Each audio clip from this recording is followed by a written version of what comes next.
സ്നേഹമാണത്. റസൂലിന് ഏറ്റവും ഇഷ്ടമുള്ള ഭക്ഷണം മധുരമുള്ള ഭക്ഷണങ്ങളായിരുന്നു. കേട്ടിട്ടുണ്ട്, പായസമൊക്കെ വലിയ ഇഷ്ടമായിരുന്നു. ഒരിക്കൽ ആയിഷ ബീവിയും റസൂലുള്ളാഹിയും മാത്രം വീട്ടിലാണ്. ആ സമയത്ത് ആയിഷ ബീവി റസൂലിന് വേണ്ടിയിട്ട് പായസം ഉണ്ടാക്കിക്കൊണ്ടിരിക്കുകയാണ്. റസൂൽ അത് കാത്തിരിക്കുകയും ചെയ്യുന്നുണ്ട്. അവർ രണ്ടാളും മാത്രമേ ഉള്ളൂ. മൂന്നാമതൊരാൾ അങ്ങോട്ട് വരരുത് എന്നവർ ആഗ്രഹിക്കുന്നുണ്ടാവും. പക്ഷെ അങ്ങോട്ടൊരാൾ വന്നു, ഒരു സഹാബി പെൺകുട്ടി. അസ്സലാമു അലൈക്കും എന്ന് പറഞ്ഞിട്ട് വന്നു. റസൂലുള്ളാഹി വഅലൈക്കും അസ്സലാം എന്ന് പറഞ്ഞിട്ട് അവരെ സ്വീകരിച്ചു. അവരുടെ കയ്യിലൊരു മണ്ണിൻ്റെ പാത്രം ഉണ്ടായിരുന്നു. റസൂലുള്ളാഹി ചോദിച്ചത് എന്താണ് മോളെ? അപ്പോൾ അവർ പറഞ്ഞത് സൗദാ ബീവി തന്നതാണ്, സൗദാ ഉമ്മ തന്നതാണ്, പായസമാണ്. റസൂലിൻ്റെ മറ്റൊരു ഇണ, നമ്മുടെ മറ്റൊരു ഉമ്മയായ സൗദാ ബീവി കൊടുത്തയച്ചതാണ് സന്തോഷത്തോടെ കുറച്ച് പായസം. റസൂലുള്ളാഹിക്ക് സന്തോഷം ഇരട്ടിക്കുകയാണ് ചെയ്തത്. കാരണം 2 തരം പായസം കിട്ടി. പക്ഷേ ഈ സംസാരമൊക്കെ കേട്ടിട്ട് ആയിഷ ബീവി അകത്ത് നിന്ന് പുറത്തേക്ക് വന്നിട്ട് ചോദിച്ചു, എന്താ മോളെ, എന്താ റസൂലെ, എന്താ പാത്രത്തിൽ? അപ്പോൾ റസൂലുള്ളാഹി പറയുന്നത്, ഇത് സൗദ കൊടുത്തയച്ച പായസമാണ് ആയിഷ. ചെറിയൊരു വിഷമമുണ്ടായി. മാനുഷികമാണ്. സ്ത്രീ സഹജം എന്ന് പറഞ്ഞാൽ പോരാ, മാനുഷികമാണ്. എല്ലാ മനുഷ്യനും ഉണ്ടാകും അത്. സ്വാഭാവികമായും ഉണ്ടാകുന്നൊരു നീരസം ഉണ്ടായി. ഒന്ന് കാണട്ടെ എന്ന് ചോദിച്ചിട്ട് പിടിച്ചു വാങ്ങുന്നതിൻ്റെ ഊക്കിൽ ആ പാത്രം താഴെ വീണ് പൊട്ടിച്ചെതറിപ്പോയി. മണ്ണിൻ്റെ പാത്രമല്ലേ, പൊട്ടിച്ചെതറിപ്പോയി. പായസം ആകെ ചിന്തിപ്പോയി. പായസം ചിന്തിപ്പോയതല്ല വിഷയം. ആ പെൺകുട്ടിയുടെ മുന്നിൽ റസൂൽ എത്ര വിഷമിച്ചിട്ടുണ്ടാവും എന്ന് ആലോചിച്ച് നോക്കൂ അല്ലേ? റസൂലിൻ്റെ വീടിനെ കുറിച്ച് എന്തെല്ലാം കൺസെപ്റ്റ് ഉണ്ടാവും ആ കുട്ടിക്ക്. അതൊക്കെ ഒരു നിമിഷം കൊണ്ട് ഇല്ലാതെയാവുമല്ലേ? റസൂൽ എന്ത് ചെയ്തു? 2019 ഏപ്രിൽ മാസം 14-ാം തീയതി വടുതലയിലെ ഈ പറമ്പിലിരുന്നിട്ട് 1400 കൊല്ലങ്ങൾക്കപ്പുറത്ത് മദീന പള്ളിയുടെ ചെരുവിലെ ഒരു ചെറിയ കുടിലിൽ നടന്ന സംഭവം നമ്മളിങ്ങനെ പറയാനുള്ള കാരണം എന്താണ്? അതാണ് അടുത്ത നിമിഷം അകത്തേക്ക് പോയി വേറൊരു പാത്രം എടുത്തു കൊണ്ടുവന്ന് ചിന്തിപ്പോയ പായസം കൈകൊണ്ടിങ്ങനെ ഈ പാത്രത്തിലേക്ക് തുടച്ചെടുക്കുന്നതിനിടയിൽ ഹബീബായ റസൂൽ ആ പെൺകുട്ടിയോട് പറഞ്ഞു, മോളൊന്നും വിചാരിക്കരുത് കേട്ടോ, ഉമ്മാക്കൊരു അബദ്ധം പറ്റിയതാണ്. ആയിഷ ബീവിയുടെ കണ്ണ് നിറഞ്ഞിട്ടുണ്ടാവും. ഇതാണ് സ്നേഹം. നമ്മുടെ മക്കൾക്ക് നമ്മൾ കൊടുക്കേണ്ടത് എന്താണ്? സ്നേഹത്തിൻ്റെ കാഴ്ചകളാണ്. അതാണ് റസൂലുള്ളാഹി പറഞ്ഞത്, ഒരുമിച്ചിരുന്ന് ഭക്ഷണം കഴിക്കണം എന്ന് പറഞ്ഞില്ലേ? എല്ലാവരും ഒരുമിച്ചിരുന്നിട്ട് കഴിക്കണം എന്ന് പറഞ്ഞു. ഒരാൾ ടി വിയുടെ മുന്നിലും, ഒരാൾ അടുക്കളയിലും, ഒരാൾ ഡൈനിങ് ഹാളിലും, ഒരാൾ സിറ്റ് ഔട്ടിലൊന്നുമല്ല. എന്താണോ കയ്യിലുള്ളത് അതെല്ലാവരും ഒരുമിച്ചിരുന്ന് കഴിക്കണം എന്ന് പറഞ്ഞു. അതിലാണ് ബർക്കത്ത് എന്ന് പറഞ്ഞു അല്ലേ? അങ്ങനെ എല്ലാവരും ഒരുമിച്ചിരുന്നിട്ട് ഭക്ഷണം കഴിക്കുമ്പോൾ റസൂലുള്ളാഹി ഒരു കാര്യം കൂടി നിർദ്ദേശിക്കുന്നുണ്ട്. വാപ്പയും ഉമ്മയും മക്കളും അങ്ങനെ ഇരിക്കുന്ന സമയത്ത് വാപ്പ ഉമ്മയ്ക്കും ഉമ്മ വാപ്പയ്ക്കും ഭക്ഷണം ഇങ്ങനെ വാരിക്കൊടുക്കണം എന്ന് പറഞ്ഞു. റൂമിൽ പോയിട്ട് ചെയ്താൽ പോരാ, മക്കൾ കണ്ടു നിൽക്കുകയോ ചെയ്യണം. എന്തിനായിരിക്കും ഇത് പറഞ്ഞത്? എന്തിനായിരിക്കും? ഈ മൈക്ക് കാണിച്ചു കൊടുത്തിട്ട് നമുക്ക് കുട്ടികളോട് പറയാം, മോനെ ഇതാണ് മൈക്ക് എന്ന് പറയാം. ഈ വാച്ച് ഇങ്ങനെ കാണിച്ചു കൊടുത്തിട്ട് മോനെ ഇതാണ് വാച്ച് എന്ന് പറയാം അല്ലേ?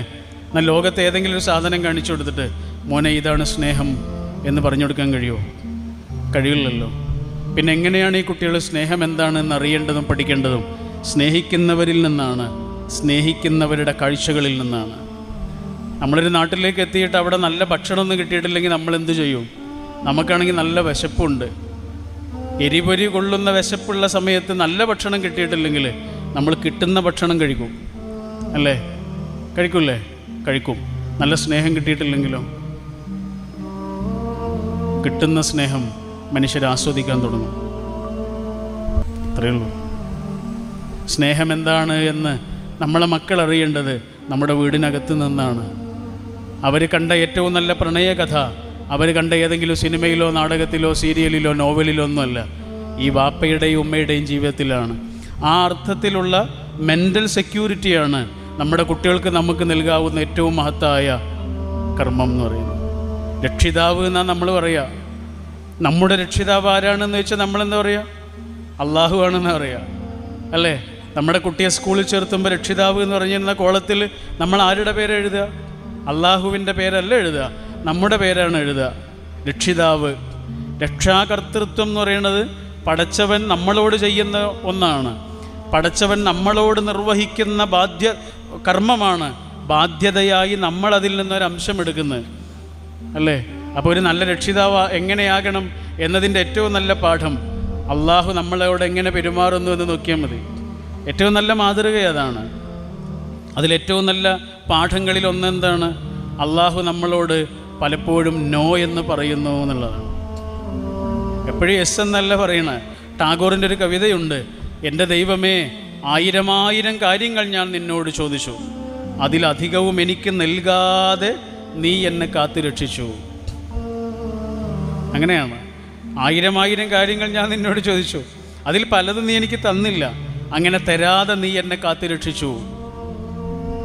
മക്കളോട് പലപ്പോഴും നോ എന്ന് പറയുന്ന രക്ഷിതാവാണ് ഒരു നല്ല രക്ഷിതാവ്. മക്കളുടെ സ്നേഹം മാത്രം കിട്ടുന്ന രക്ഷിതാവല്ല നല്ല രക്ഷിതാവ്. മക്കളുടെ കുറച്ച് വെറുപ്പും ദേഷ്യമൊക്കെ ഇടയ്ക്കിടയ്ക്ക് കിട്ടുന്ന രക്ഷിതാവാണ് നല്ല രക്ഷിതാവ്. കാരണം പലപ്പോഴും നമുക്ക് നോ എന്ന് പറയേണ്ടി വരും, അല്ലേ? അതിന് ചില കാരണങ്ങളുണ്ട്. നമ്മുടെ കുട്ടികൾ കൗമാരപ്രായത്തിലൊക്കെ എത്തുമ്പോഴാണ് മെല്ലെ മെല്ലെ നമ്മളിൽ നിന്നിങ്ങനെ വിടാൻ തുടങ്ങുക. കൗൺസിലിങ്ങിൻ്റെ ആവശ്യത്തിന് നമ്മുടെ അടുത്ത് വരുന്ന പല ആളുകളും മക്കളായിട്ട് വരുമ്പോൾ ഇങ്ങനെ പറയാം, 10ാം ക്ലാസ് വരെയൊക്കെ കുഴപ്പമില്ലായിരുന്നു, നല്ല കുട്ടിയായിരുന്നു, പിന്നെ നമ്മളെ ഇങ്ങനെ വിടാൻ തുടങ്ങിയെന്ന് പറയും. ഈ കുട്ടിയോട് സംസാരിക്കുമ്പോൾ കുട്ടി അതന്നെ പറയാം, പേരൻസ് എന്നെ മനസ്സിലാക്കുന്നില്ല എന്ന് പറയും. പിന്നെ ആരാ മനസ്സിലാക്കുന്നത്? എൻ്റെ സുഹൃത്തുക്കൾ എന്നെ മനസ്സിലാക്കുന്നു എന്ന് പറയും. പേരൻസ് മനസ്സിലാക്കുന്നില്ല എന്ന് മൂപ്പർ പറയാനുള്ള കാരണം എന്താണ്? പേരൻസ് പലപ്പോഴും ഇദ്ദേഹത്തോട് നോ എന്ന് പറയുന്നു എന്നുള്ളത് കൊണ്ടാണ്. അതാണ് കാര്യം. നമ്മുടെ കുട്ടികളുടെ ഈ കൗമാരപ്രായത്തിലൊക്കെ അവരുടെ തലച്ചോറ് പൂർണ്ണ വളർച്ചയെത്തുന്നില്ല. നമ്മുടെ തലച്ചോറിന് ഫ്രണ്ടൽ ലോബ് ഉണ്ടല്ലോ, മുൻവശം. ഈ മുൻവശമാണ് നമ്മുടെ ജീവിതത്തിൽ തീരുമാനങ്ങളൊക്കെ എടുക്കാൻ നമ്മളെ സഹായിക്കുന്നത്. തീരുമാനങ്ങളൊക്കെ എടുക്കും. ഒരു തീരുമാനം എടുക്കുമ്പോൾ അതിൻ്റെ ദോഷം എന്താണ്, ഗുണം എന്താണ്, അതിൻ്റെ കോൺസിക്വൻസസ് എന്താണ് എന്നൊക്കെ തിരിച്ചറിയാൻ ഒരാളെ സഹായിക്കുന്നത് തലച്ചോറിൻ്റെ ഈ ഫ്രണ്ടൽ ലോബാണ്. ആ ഫ്രണ്ടൽ ലോബ് പൂർണ്ണ വളർച്ച എത്താത്ത കാലമാണ് കൗമാരം. അതുകൊണ്ടാണ് അപ്പം ചിന്തിക്കുന്ന പല കാര്യങ്ങളും അബദ്ധമായിരിക്കും. കുട്ടികളായിരുന്ന കാലത്ത് നമ്മൾ ചിന്തിച്ച പല കാര്യങ്ങളും മഹാ അബദ്ധമായിരുന്നു എന്ന് നമുക്ക് എപ്പം മനസ്സിലാകുന്നുണ്ട്? കൗമാരത്തിൽ ചിന്തിച്ച പല കാര്യങ്ങളും തെറ്റാണ് എന്നപ്പം മനസ്സിലാവും. കുറച്ചുകൂടി പ്രായം കഴിയുമ്പോൾ മനസ്സിലാവും. ഒരു മനുഷ്യൻ്റെ ജീവിതത്തിൽ 25-26 വയസ്സെങ്കിലും ആകുമ്പോഴാണ് തലച്ചോറിൻ്റെ പൂർണ്ണ വളർച്ച എത്തുന്നത്. ഇപ്പം ഞാൻ 10ാം ക്ലാസ്സിലൊക്കെ പഠിക്കുന്ന സമയത്ത് എന്നോട് എൻ്റെ ഉപ്പയും ഉമ്മയും പറയാണ്, നീ വിവാഹം കഴിക്കുന്ന പെണ്ണിനെ ഇപ്പം തീരുമാനിച്ചോ എന്ന് പറഞ്ഞാൽ ഞാൻ അന്നൊരാളെ തീരുമാനിച്ചിട്ടുണ്ടാവും. സന്തോഷത്തോടെ ഒരാളെ നമ്മൾ സെലക്ട് ചെയ്തിട്ടുണ്ടാവും. പക്ഷെ അതൊരു വലിയ അബദ്ധമായിരുന്നു എന്ന് നമുക്ക് എപ്പോഴാണ് മനസ്സിലാവുക? ഒരു 26-27 വയസ്സാകുമ്പോഴാണ് മനസ്സിലാവുക. ജീവിതത്തിലേക്ക് കൊണ്ടുവരാൻ പറ്റിയ ആളെല്ലാം അന്ന് തിരഞ്ഞെടുത്തത് എന്ന്. അതെന്തുകൊണ്ടാണ്? കൗമാരത്തിൽ ഒരാൾക്ക് തീരുമാനിക്കുവാൻ തക്ക വിധത്തിൽ, തീരുമാനങ്ങളെ കൃത്യമായി മനസ്സിലാക്കുന്ന വിധത്തിൽ അയാളുടെ തലച്ചോറ് വളർന്നിട്ടില്ല. അതുകൊണ്ടാണ് കൗമാരപ്രായത്തിൽ ആവശ്യങ്ങൾ അധികമായിരിക്കും. അവർ നമ്മളോട് പറയണ ആവശ്യങ്ങൾ അധികമായിരിക്കും. പക്ഷേ ആ ആവശ്യങ്ങളിൽ അധികവും തെറ്റാണ്, ശരിയല്ല, അവർക്ക് നന്മയല്ല എന്ന് നമുക്ക് മനസ്സിലാവും. അതുകൊണ്ട് അവരോട് നമ്മൾ നോ എന്നും പറയും. പക്ഷെ ആ നോ എന്ന് പറയുന്ന രീതി എങ്ങനെയാകണം എന്ന് നമ്മളാണ് തീരുമാനിക്കേണ്ടത്. നമ്മുടെ ചെറിയൊരു കുട്ടി മൂർച്ചയുള്ള കത്തി കയ്യിലെടുത്താൽ നമ്മൾ എന്ത് ചെയ്യും? നിങ്ങൾ അടുക്കളയിൽ ജോലി ചെയ്തുകൊണ്ടിരിക്കുകയാണ്, അപ്പോഴാണ് ചെറിയ മോന് വന്നിട്ട് നല്ല മൂർച്ചയുള്ള കത്തി കയ്യിൽ പിടിച്ചു, നിങ്ങൾ എന്ത് ചെയ്യും? ദേഷ്യപ്പെടുമോ? ദേഷ്യപ്പെടില്ല. നമ്മൾ വളരെ മയത്തിലാണ് അവൻ്റെ അടുത്ത് കയ്യുന്നത് വാങ്ങുക. ദേഷ്യപ്പെട്ടാൽ അവൻ എന്തെങ്കിലും ചെയ്താൽ അവൻ്റെ കൈ മുറിയും.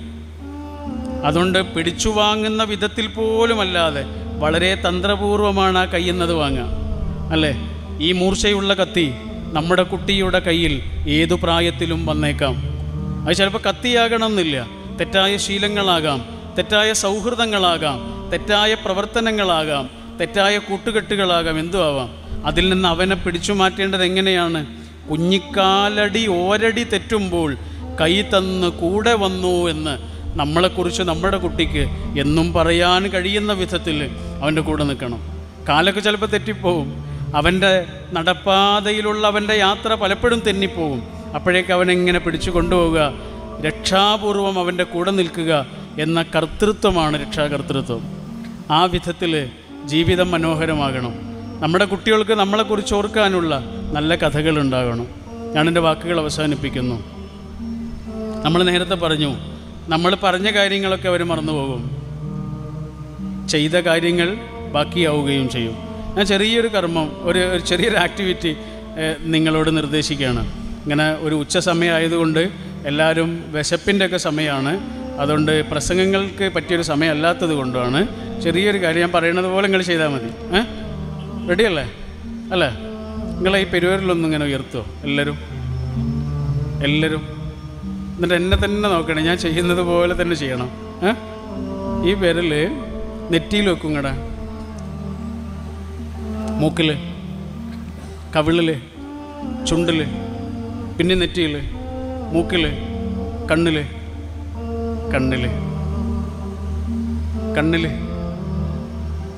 ഞാൻ കണ്ണെന്നാ പറഞ്ഞേ, പക്ഷേ ഞാൻ കാണിച്ചു തന്നത് കവിളാണ്, അല്ലേ? ഞാൻ പറഞ്ഞതല്ല നിങ്ങൾ ചെയ്തത്. പിന്നെയോ, ഞാൻ കാണിച്ചു തന്നത് എന്താണോ അതാണ് ചെയ്തത്.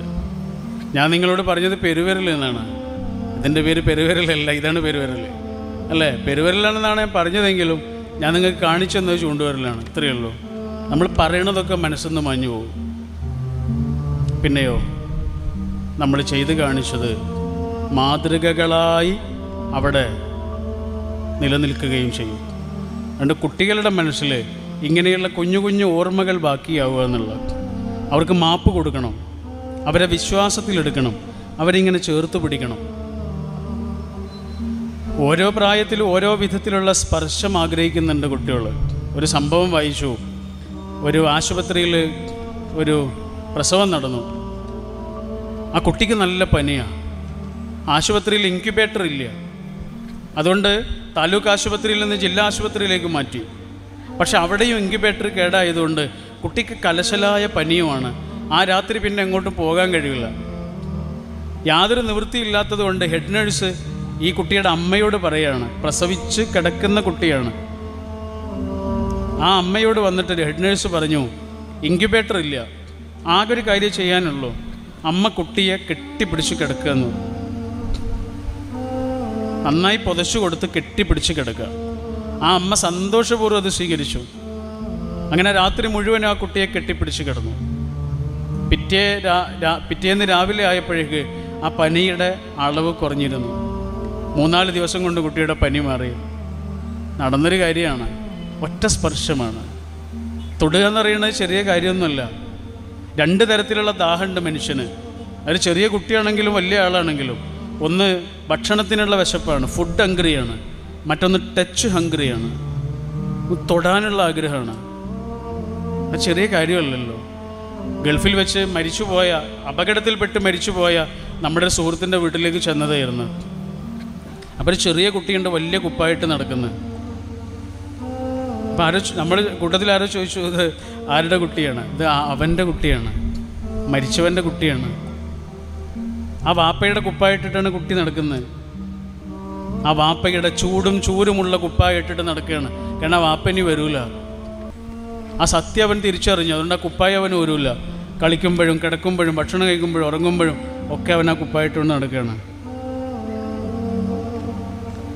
ഒന്ന് ചേർത്ത് പിടിക്കുമ്പോൾ ചെറിയ ചെറിയ കാര്യങ്ങളൊന്നല്ല സംഭവിക്കുന്നത്. അത് നഷ്ടപ്പെട്ടവർക്ക് അതിൻ്റെ വേദന മനസ്സിലാവുള്ളൂ, അല്ലേ?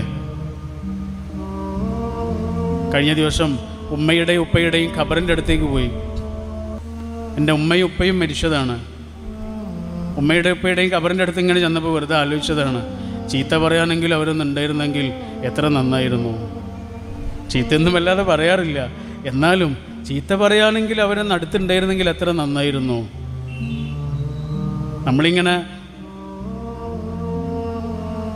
ഇങ്ങനെയൊക്കെ നടക്കുന്നുണ്ടെങ്കിലും നമുക്ക് ചില മനുഷ്യരിങ്ങനെ ചേർത്ത് പിടിക്കുകയൊക്കെ വേണം. അത് മനുഷ്യനായിരിക്കുന്നിടത്തോളം അത് ആവശ്യമാണ്. വാപ്പയെ ഒന്ന് തൊട്ടിട്ട് എത്ര കാലമായി, ഉമ്മയെ ഒന്ന് ഉമ്മ വെച്ചിട്ട് എത്ര കാലമായി, ഇക്കാക്കയെ അനിയത്തിയെ ഒന്ന് ചേർത്ത് പിടിച്ചിട്ട് എത്ര കാലമായി, ഉമ്മയുടെ നെറ്റിയിൽ ഒരു ഉമ്മ കൊടുത്തിട്ട് എത്ര കാലമായി. തൊടാൻ മടിക്കുന്നവരാണ് നമ്മൾ. ഹബീബായ റസൂൽ നമ്മളോട് പറഞ്ഞ സലാം പറയാൻ മാത്രമല്ല, ഇങ്ങനെ ചേർത്ത് പിടിക്കാനും കൂടിയാണ്. അതെന്തിനാ? കുറേ ട്രാൻസാക്ഷൻ നടക്കുന്നുണ്ട് ഒരാൾ മറ്റൊരാളെ ഇങ്ങനെ തൊടുമ്പോൾ. അതുകൊണ്ട് നമ്മുടെ കുട്ടിയെ ചേർത്ത് പിടിക്കുക. മാർക്ക് കുറയുമ്പോഴും സാരല്ലടാ അടുത്ത പരീക്ഷയ്ക്ക് നോക്കാം എന്ന് പറഞ്ഞിട്ട് അവനെ ഒന്ന് ചേർത്ത് പിടിക്കും. തോറ്റു നിൽക്കുമ്പോഴും സാരല്ലടാ എന്ന് പറഞ്ഞിട്ട് നിങ്ങളെ നെഞ്ചിലേക്ക് അവനെ ചേർത്ത് വെക്കൂ. മനസ്സിലൊരിക്കലും അവൻ്റെ ഉള്ളിൽ നിന്ന് നമ്മൾ മാഞ്ഞു പോകില്ല. സ്നേഹം ബാക്കിയാവും. നല്ല ഓർമ്മയുടെ കഥകൾ ബാക്കിയാകട്ടെ. നമ്മുടെ മക്കൾക്ക് ഓർമ്മിക്കുവാൻ നമ്മളെക്കുറിച്ച് നല്ല കഥകളുണ്ടാകട്ടെ എന്ന് പ്രാർത്ഥിച്ച് നിങ്ങൾക്കെല്ലാവർക്കും നന്മകൾ നേർന്നുകൊണ്ട് നമ്മുടെ കുടുംബങ്ങളിൽ, ബന്ധങ്ങളിൽ, മക്കളിൽ അള്ളാഹു ബർക്കത്ത് ചൊരിഞ്ഞ് അനുഗ്രഹിക്കുമാറാകട്ടെ എന്ന് പ്രാർത്ഥിച്ച് വാക്കുകൾ അവസാനിപ്പിക്കുന്നു. വൽഹംദുലില്ലാഹി റബ്ബിൽ ആലമീൻ. അസ്സലാമു അലൈക്കും.